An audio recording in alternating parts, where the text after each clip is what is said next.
اعوذ باللہ من الشیطان الرجیم، بسم اللہ الرحمن الرحیم۔ آج میں بات کرنا چاہ رہا تھا، لفظوں کی مالا کتاب ہے شاہد جمیل منہاس صاحب کی۔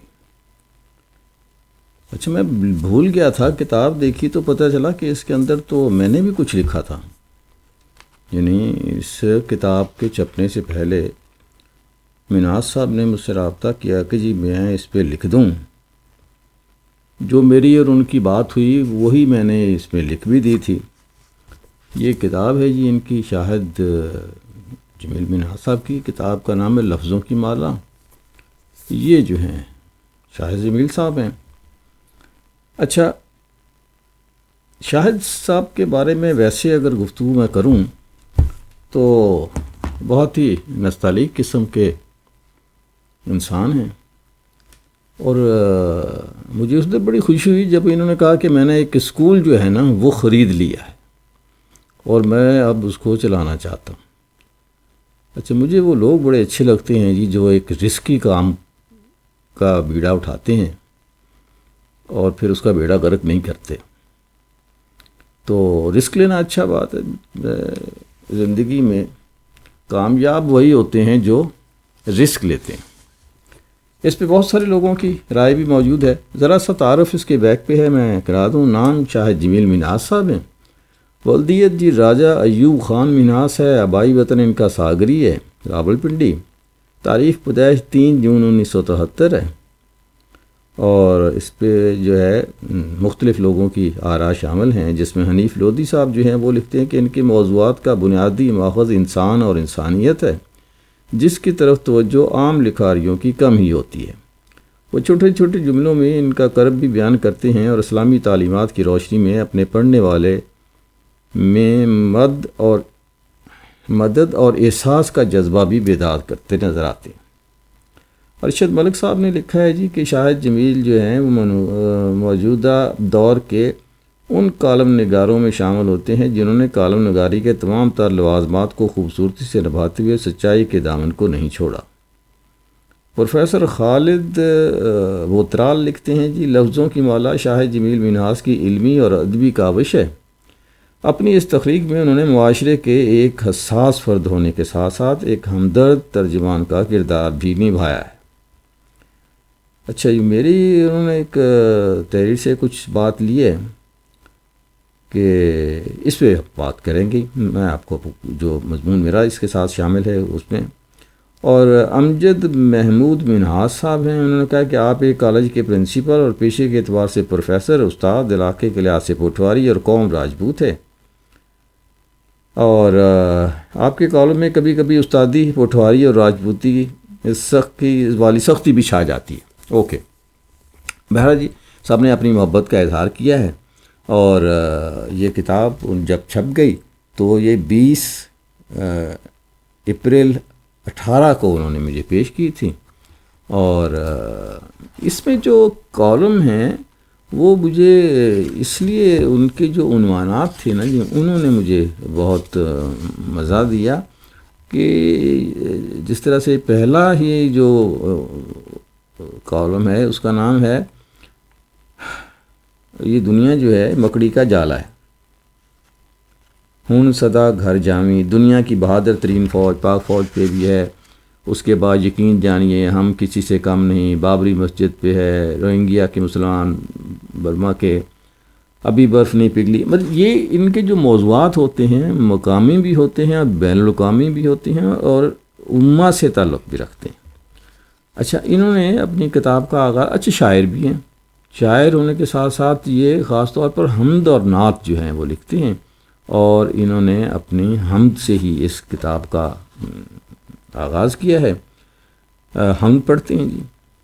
تاریکیوں کے سارے اندھیرے سمٹ سے جائیں، ظلمت کی ہر گھڑی سے ایسے تو پھر مجھ کو، آخر کہاں سے لاؤں کرینے لحاظ کے، پہنچوں میں خود بخود وہاں ایسے بکھیر مجھ کو، یا رب ہدایتوں کے گلشن مجھے دکھا، جب میں گناہ کا سوچوں ہو جائے دیر مجھ کو، ماضی کی یاد جب بھی آتی ہے مجھ کو شاہد، سارے گناہ سمٹ کر لیتے ہیں گھیر مجھ کو۔ تو یہ شاہد صاحب جو ہیں انہوں نے پھر نعت پڑھتے بھی ہیں، نعت خواں بھی ہیں، اور اچھی آواز میں ہمارے FM 102.2 پہ بھی ان کی کئی ایک نعتیں جو ہیں ہم نے ان کی ریکارڈ کی، اور یہاں جو ہے نعت رسول انہوں نے جو یہاں شامل کی ہے صلی اللہ علیہ وآلہ وسلم، وہ ہے کہ احمد مصطفیٰ ہر طرف چھائے ہیں، درد مندوں کے آقا چلے آئے ہیں، اس طرف اس طرف ہر جگہ نور ہے، میرے آقا محمد بھلے آئے ہیں۔ در نبوت کے جس نے ہیں بند کر دیے، سب مسائل کے حل ساتھ لے آئے ہیں، کیوں نہ آقا کی عظمت کے گن گائیں ہم، وہ جو درد و علم کے پلے آئے ہیں، ہم گناہ گار شاہد خطا کار ہیں، باوجود اس کے پھر بھی چلے آئے۔ اچھا جی، اس میں جو میرا مضمون ہے وہ میں چاہ رہا تھا کہ وہ بھی پڑھوں گا، اس لیے کہ وہ ریکارڈ میں آ جائے، کسی نہ کسی جگہ پڑا رہے گا، میرے بھی اپنے چینل کا حصہ بن جائے، اور یہاں کتاب میں تو شامل ہے ہی۔ یہ جی جو میں نے اس میں مضمون لکھا اس کا عنوان تھا شاہد جمیل منہاس تمہارے الفاظ تمہارے شاگرد ہیں۔ میں شاہد جمیل منہاس کو کئی برسوں سے جانتا ہوں، وہ نہایت شفیق اور شریف النفس آدمی ہیں، اور ضرورت سے زیادہ عاجزی سے کام لیتے ہیں، اور یہی وجہ تھی کہ جب انہوں نے مجھے اپنی آنے والی کتاب لفظوں کی مالا پر کچھ لکھنے کے لیے کہا تو میں نے ان سے کہا کہ کسی مشہور آدمی سے لکھوائیں۔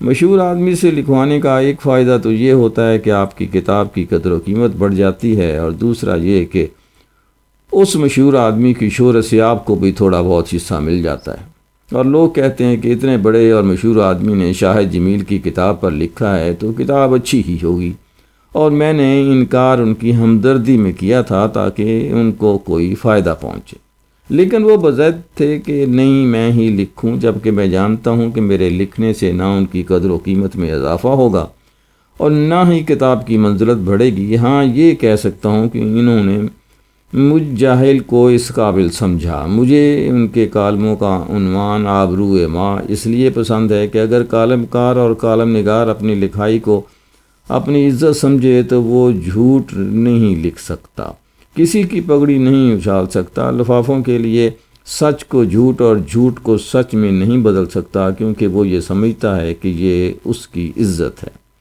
آج کل میڈیا پر جو دکھایا جاتا ہے اور جو سنایا جاتا ہے اس کی ایک قیمت ہوتی ہے، کسی کی قیمت لاکھوں میں ہے اور کسی کی قیمت کروڑوں میں ہے، لیکن شاہد جمیل جیسے کئی لکھاری آج بھی موجود ہیں جو لفظوں کو اپنی حرمت سمجھتے ہیں۔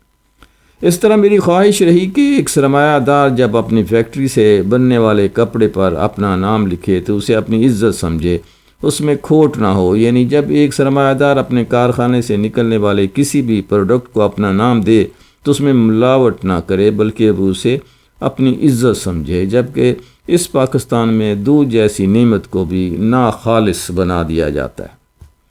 کالم لکھنا ایک مشکل کام ہے اور کالم پڑھنا اس سے بھی زیادہ مشکل کام ہے۔ کالم ایک خبر کی طرح نہیں ہوتا جو کہ دوسرے دن ردی ہو جاتا ہے، بلکہ کالم ہمیشہ تازہ رہتا ہے، اس لیے کہ اس میں خون اور پسینہ دونوں شامل ہوتے ہیں۔